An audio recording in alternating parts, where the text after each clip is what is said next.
Assalamualaikum warahmatullahi wabarakatuh. Halo teman-teman, kita ketemu lagi pada perkuliahan analisis real ya. Nah, pada kesempatan kali ini kita akan membahas mengenai materi fungsi kontinu ya. Setelah kemarin kita berbicara mengenai limit fungsi, sekarang kita berbicara mengenai fungsi kontinu. Oke, langsung saja coba kita lihat bagaimana definisi dari fungsi kontinu ya. Nah, ini kalau teman-teman perhatikan pada definisi 9.3 ini mirip dengan definisi dari limit fungsi kemarin ya. Jadi misalkan A subset dari R, kemudian F itu fungsi dari A ke R, dan C itu elemen dari A. Fungsi F ini dikatakan kontinu di C jika apa? Untuk setiap epsilon positif terdapat delta positif, sehingga untuk X yang memenuhi ini yaitu jarak antara X dengan C itu kurang dari delta, maka berlaku jarak antara Fx dengan Fc itu kurang dari epsilon ya. Jadi seperti itu untuk definisi F kontinu di C. Nah, selanjutnya fungsi F itu dikatakan kontinu pada himpunan A, itu artinya apa? F kontinu di setiap titik C anggota A. Jadi di semua anggota A itu dia kontinu juga. Nah, kalau seperti itu dikatakan kontinu pada suatu himpunan. Kalau yang ini tadi adalah definisi untuk kontinu di sebuah titik gitu ya. Oke. Nah, selanjutnya kita lihat untuk ilustrasinya. Nah, kalau teman-teman ingat kembali kemarin untuk ilustrasi limit fungsi ya. Untuk ilustrasi limit fungsi kan di sini nih kemarin berlubang ya. Artinya apa? FC-nya yang kemarin tidak harus ada. Tapi kalau di sini ini berarti FC-nya dia harus ada. Kalau teman-teman perhatikan ya. Jadi ada beberapa perbedaan antara limit fungsi dengan fungsi kontinu ya. Kalau di sini kita punya pada fungsi kontinu C-nya harus anggota dari A. Berarti apa? Di sini bisa C itu titik limit A ya. Bisa saja C itu titik limit A. Kemudian bisa juga C itu bukan titik limit A. Kalau yang kemarin pada limit fungsi kan dia harus titik limit. Kemudian ini FC-nya kalau di sini kan harus ada. Kemarin kalau pada limit fungsi itu FC itu tidak harus ada. Nah, kemudian bentuk yang ini kalau teman-teman perhatikan, ini pada limit fungsi kemarin apa bedanya? Dia ada 0 di sini ya.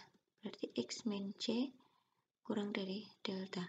Ada ini kan, dimana ini menyatakan bahwa X-nya dia tidak sama dengan C.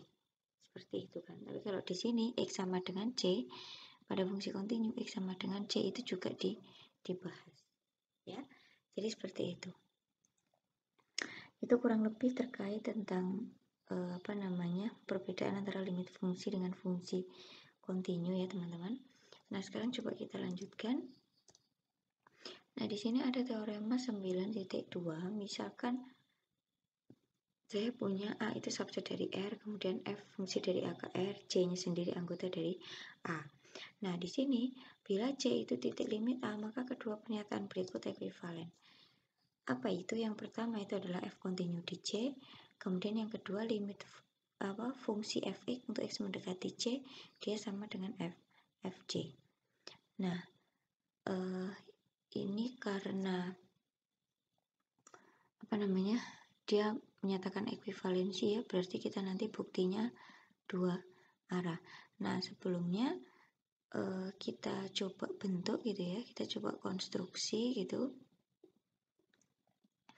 Saya punya misalkan E1 itu tidak lain adalah X elemen dari A, di mana 0 kurang dari X min C kurang dari delta.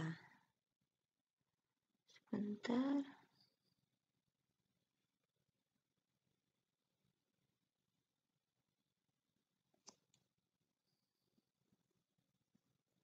Nah, kemudian saya bentuk E2 gitu ya. Di sini untuk E2 itu tidak lain adalah X elemen A gitu ya, di mana X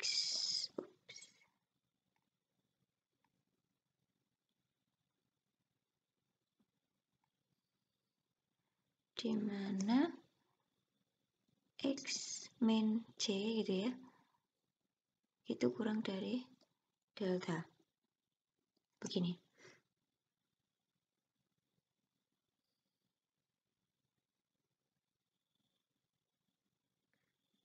Nah, sekarang coba teman-teman perhatikan, kira-kira E1 dengan E2 itu lebih luas mana? Yang membedakan apa gitu ya. Nah, di sini kan kalau kita lihat, ini sebenarnya hanya satu titik yang membedakan. Yang dari sini itu C itu bukan elemen dari E1, sedangkan yang di sini C itu adalah elemen dari E2 gitu ya. Berarti dari sini yang membedakan itu hanya satu titik, berarti kita punya apa? Ada titik yang dimiliki E2 tapi tidak dimiliki E1. Artinya kita punya E1 itu subset dari E2. Ya. Oke.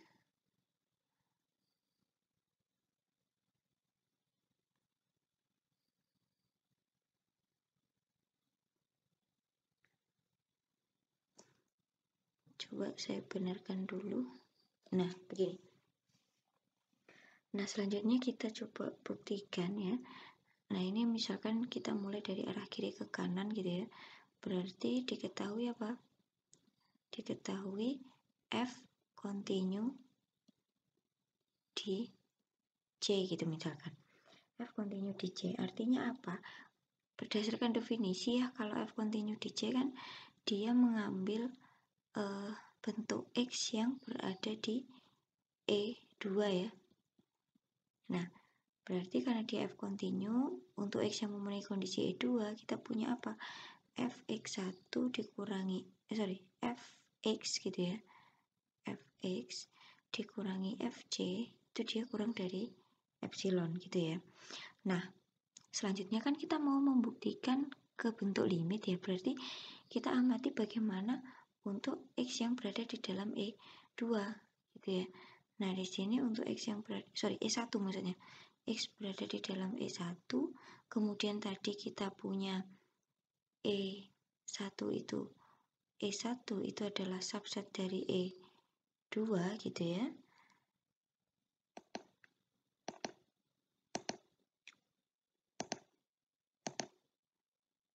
Maka apa? Berarti di sini ya setiap X anggota E1 pasti X itu anggota E2. Akibatnya apa? Kalau X anggota E1 gitu ya, maka juga berlaku hal yang sama seperti X yang berada di dalam E2 sama dengan ini. Berarti saya punya mutlak dari Fx dikurangi Fc gitu ya, itu juga kurang dari epsilon. Nah, ini artinya apa? Kalau kita kembalikan lagi, ini tidak lain adalah definisi dari limit fungsi. Berarti apa? Limit dari Fx gitu ya. Limit dari Fx untuk X mendekati C itu sama dengan Fc. Oke, itu untuk yang ke arah kanan ya. Coba saya bersihkan dulu nih.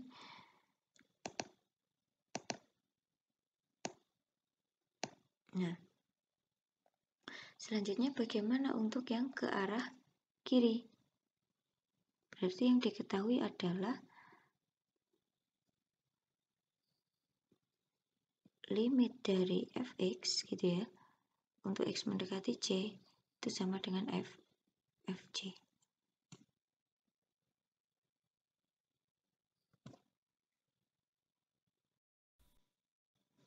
Kalau kita kembalikan lagi ke definisi gitu ya, berarti X-nya memenuhi kondisi yang mana? Untuk limit Fx untuk X mendekati C sama dengan Fc, X-nya dia memenuhi kondisi E1 ya kan. Nah, ketika X memenuhi kondisi E1 berdasarkan definisi limit fungsi gitu ya, Fx min Fc dia kurang dari epsilon. Nah, kita mau menunjukkan bahwa F-nya dia continue di C. Berarti kita menyelidiki bagaimana untuk X elemen dari E2 gitu ya.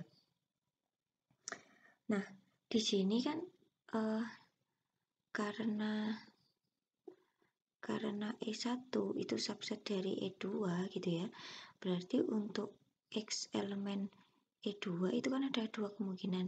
Yang pertama itu adalah X di dalam E1 gitu ya, dan yang kedua adalah X tidak berada di dalam E1, dengan kata lain X sama dengan C gitu ya. Nah, untuk X yang berada di dalam E1 kan kita punya ini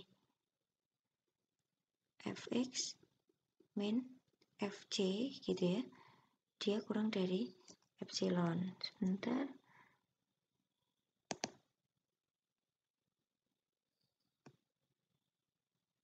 Nah, selanjutnya bagaimana untuk yang X sama dengan C? Berarti di sini saya punya Fx min Fc gitu ya. Karena X sama dengan C berarti ya di sini Fc kan. Fc min Fc gitu sama dengan 0. Nah, 0 ini kan pasti kurang dari epsilon. Kenapa? Karena epsilon itu merupakan bilangan yang selalu positif. Ya. Berarti apa nih? Kalau teman-teman perhatikan, dia mau di dalam X1, mau tidak di dalam X1, dia juga tetap berlaku Fx min Fc dia kurang dari epsilon gitu ya. Jadi kalau seperti ini kita bisa simpulkan bahwasanya F itu kontinu di C. Oke, jadi kurang lebih seperti itu teman-teman untuk bukti teorema 9.2. Oke, sekarang coba kita lanjutkan. Dari teorema 9.2 tadi, berarti ada syarat perlu dan syarat cukup yang bisa kita simpulkan untuk suatu fungsi, dia bisa dikatakan kontinu di C.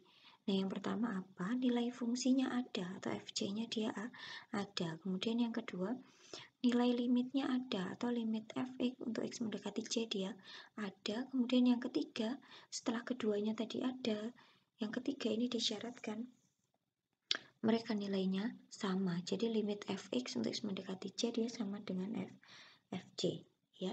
Jadi kunci untuk suatu fungsi itu dikatakan pada kontinu di suatu titik itu ada 3 hal yang perlu dipenuhi ini ya.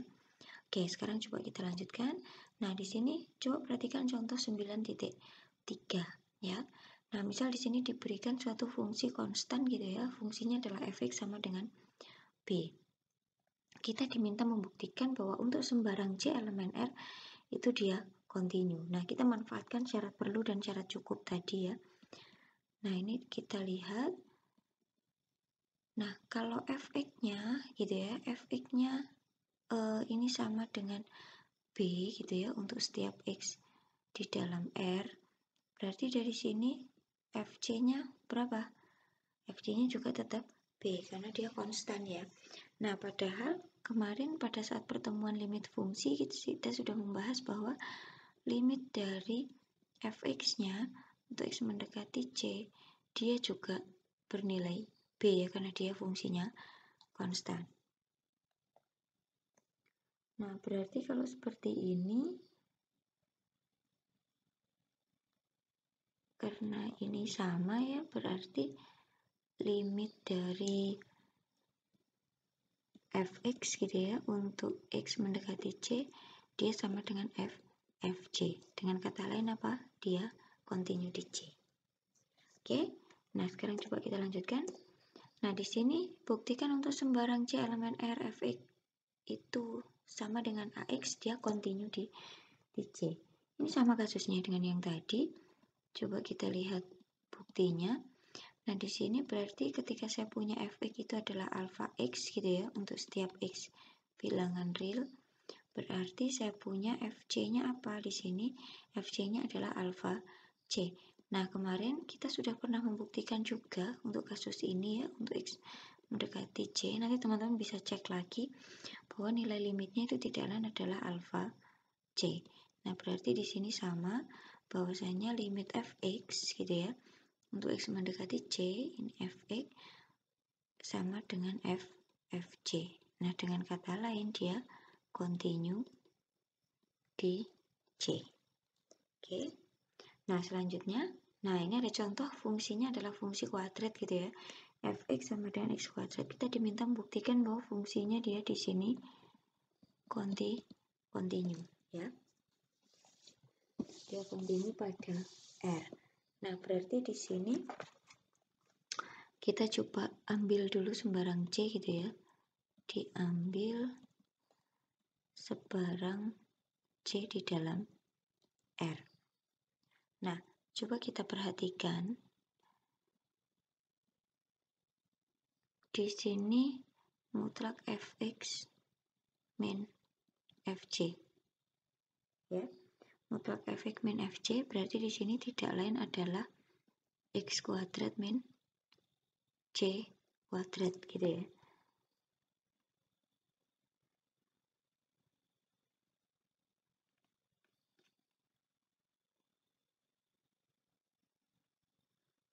Di sini c kuadrat ini dikurangi c kuadrat. Oke, ini kan bisa kita faktorkan ya.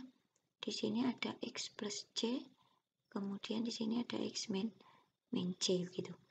Nah, berarti ini bisa keluar dari mutlaknya, berarti di sini saya punya x plus c, kemudian di sini saya punya x min c gitu ya. Nah, selanjutnya kita melakukan estimasi ya, karena nanti sebenarnya mutlak x min c nya ini nanti kan kita gunakan juga untuk mengestimasi, tapi bisa langsung kita arahkan ke delta. Berarti kita perlu mengestimasi terlebih dahulu juga gitu ya, tapi nanti tetap memanfaatkan mutlak x min c, estimasi nilai dari x plus c. Kira-kira nanti seperti apa, tapi dengan memanfaatkan mutlak dari x min c gitu ya. Nah, di sini berarti saya misalkan mutlak dari x min c itu kurang dari 1 ya. Nah, ini kalau coba teman-teman perhatikan, kalau saya punya mutlak x min c itu kurang dari 1, padahal di sini kan kita bisa punya lagi mutlak x min mutlak c. Begitu kan? Berarti kan dari sini saya ambil yang paling ujung aja, mutlak x min mutlak c. Begini ya, dia kurang dari 1. Dengan sifat harga mutlak kita punya min 1 kurang dari mutlak x dikurangi mutlak c, di sini kurang dari 1.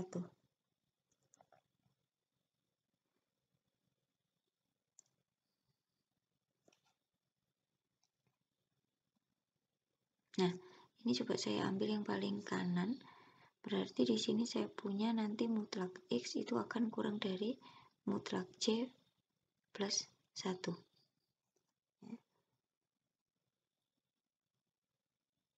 Oke. Nah, selanjutnya berarti dari sini maka gitu ya diperoleh apa? Saya punya mutlak x plus c gitu ya. Dengan kesamaan segitiga kita punya mutlak x ditambah mutlak c. Nah, padahal mutlak x tadi apa? Mutlak x itu kurang dari mutlak c plus 1. Berarti di sini saya punya mutlak x plus 1 gitu ya. Kemudian ditambah di sini mutlak c, atau di sini nanti akan sama dengan 2 kali mutlak c plus 1 ya. Oke, ini saya buang dulu coretannya. Nah, berarti dari sini agar kita bisa menemukan deltanya nanti, berarti coba kita masukkan ke fx min fc nya ya, sehingga saya punya di sini mutlak dari fx gitu ya min fc yang tidak lain tadi apa, kita punya bentuk yang di sini ini ya. Berarti coba saya tulis lagi aja, fx min fc berarti di sini saya punya apa tadi, kita punya bentuk ini ya.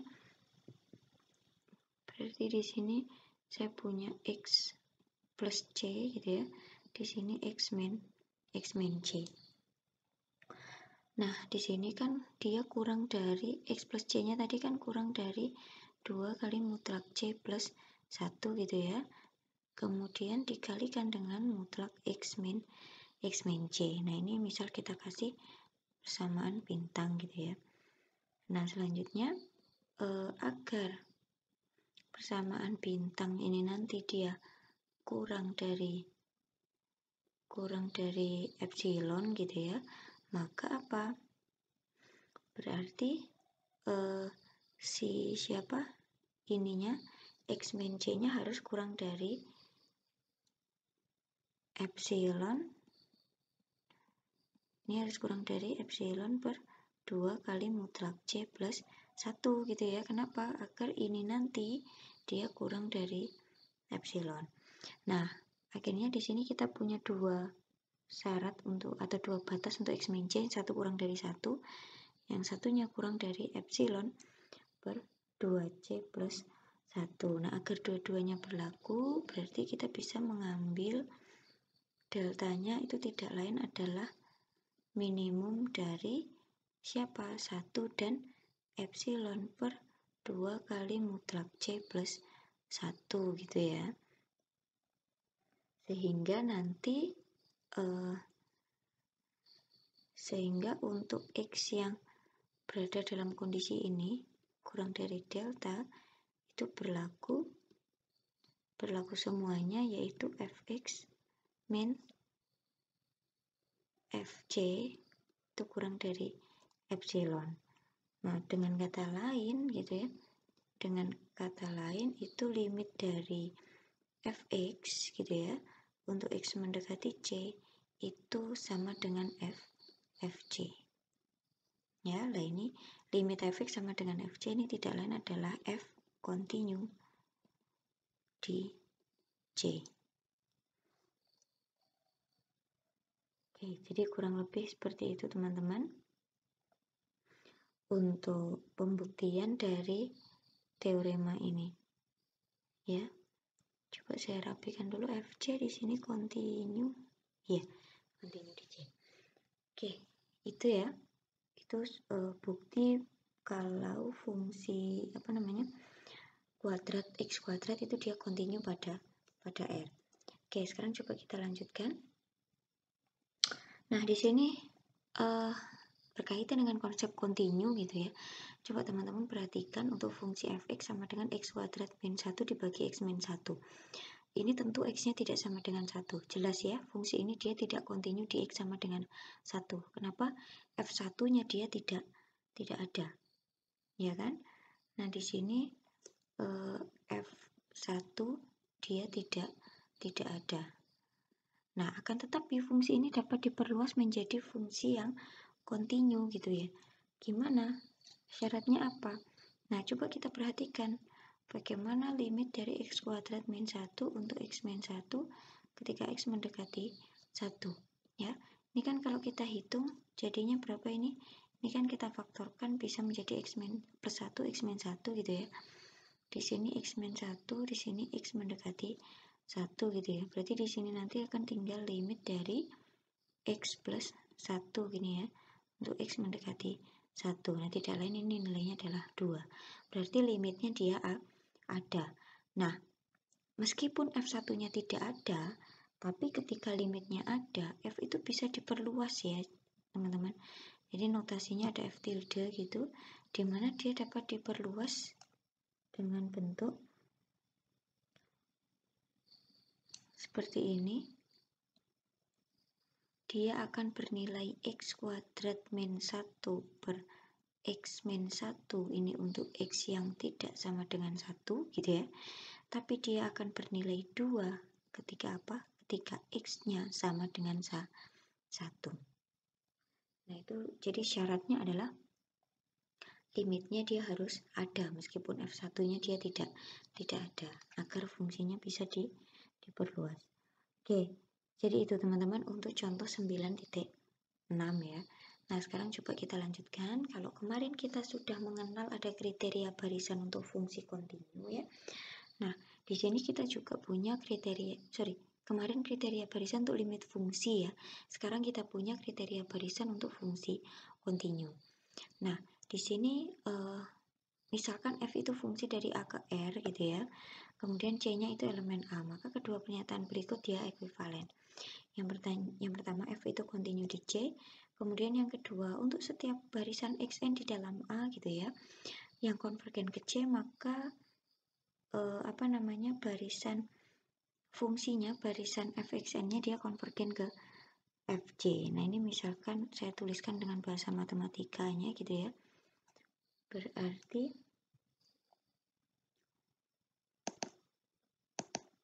ini saya hapus dulu xn ya. Di sini ada xn gitu ya di dalam A, kemudian limit dari xn-nya dia sama dengan C, maka nanti limit barisannya gitu ya, limit fxn-nya itu sama dengan fj. Nah, ini untuk buktinya sama dengan bukti yang ada di limit fungsi kemarin, nanti monggo teman-teman periksa kembali. Nah, sekarang coba kita lihat kriteria kalau tidak kontinunya kira-kira seperti apa gitu ya. Berarti ya kita ambil kayak negasi dari bentuk ini kan ya. Negasi dari bentuk ini berarti seperti apa? Di sini misalkan saya punya F itu tidak kontinu di C gitu ya. Berarti nanti seperti apa? Di sini ada xn gitu ya. Di dalam A. Nah, kira-kira negasi dari yang atas itu apa?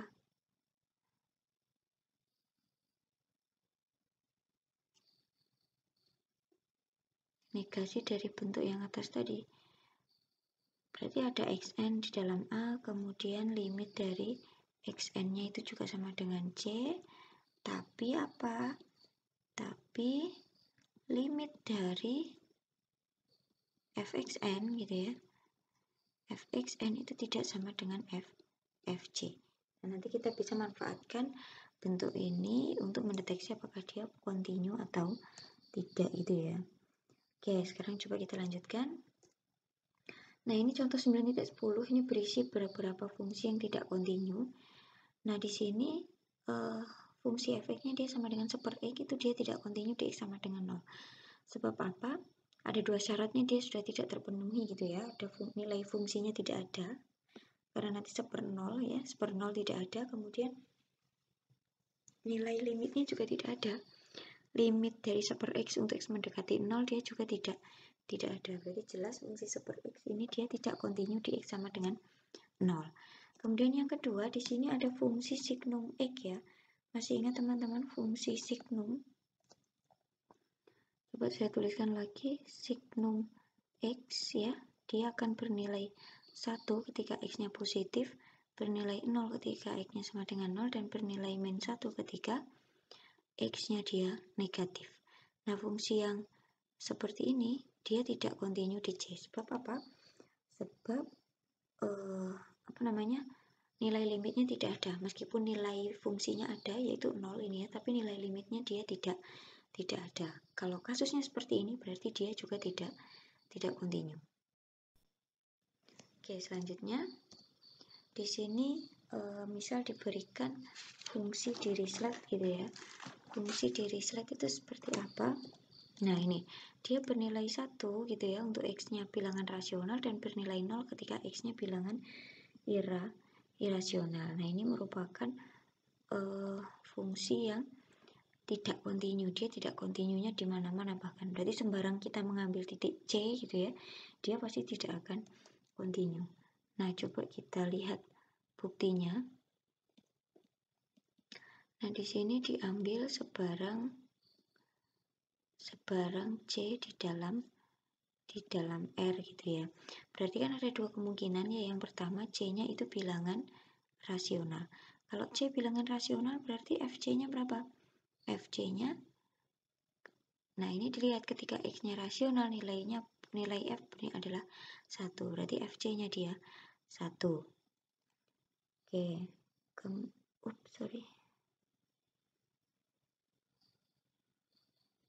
Saya mulai lagi di sini.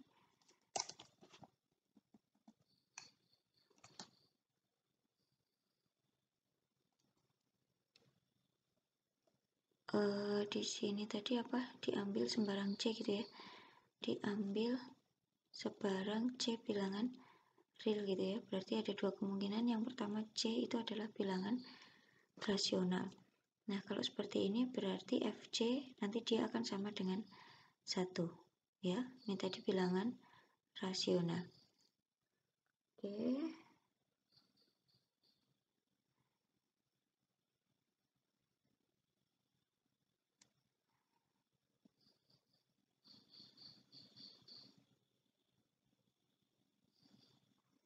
Nah, kemudian dengan menggunakan sifat apa itu namanya? Kepadatan gitu ya. Kepadatan bilangan real gitu ya.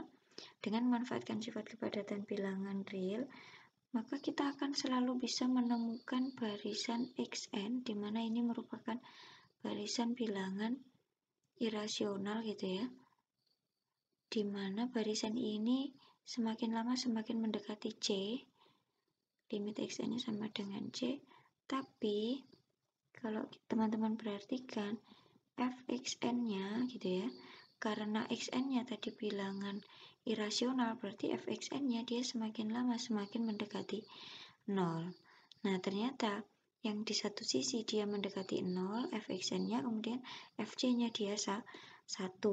Berarti apa? Dari sini kita punya limit dari Fxn gitu ya, dia tidak sama dengan Fc. Ya, karena tadi yang di sini ini bernilai 0, yang di sini nilainya 1. Berarti apa? Berarti F tidak kontinu di C bilangan rasional. Oke. Selanjutnya kita lihat bagaimana untuk C yang bilangan irasional. C bilangan irasional berarti apa? Fc-nya dia 0, ya kan? Nah, di sini sama dengan menggunakan by sifat kepadatan gitu ya.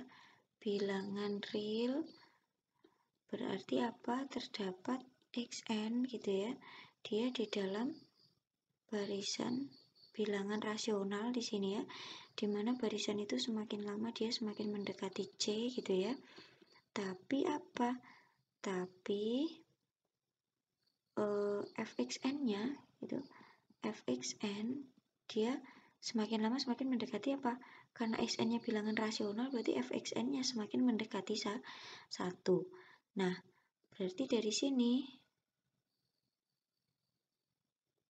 kita punya limit dari Fxn gitu ya. Fxn itu tidak sama dengan Fc. Kenapa? Karena di sini ini nilainya 1, sedangkan di sini nilainya 0. Nah, berarti dengan memanfaatkan kriteria barisan untuk fungsi kontinu ya, itu F-nya dia tidak kontinu di C elemen siapa? Real diambil rasional. Oke. Jadi kurang lebih seperti itu ya teman-teman, untuk bukti bahwa fungsi Dirichlet itu tidak kontinu di mana-mana. Nah, jadi karena di rasional dia tidak kontinu, di irasional dia tidak kontinu, padahal kan bilangan real itu tersusun atas himpunan bilangan rasional dan irasional, di mana di kedua himpunan ini pun dia tidak kontinu. Berarti kita bisa mengatakan bahwa F-nya dia tidak kontinu di mana-mana. Oke, jadi saya rasa seperti itu teman-teman untuk pertemuan kita hari ini. Terima kasih atas perhatiannya. Saya akhiri. Wassalamualaikum warahmatullahi wabarakatuh.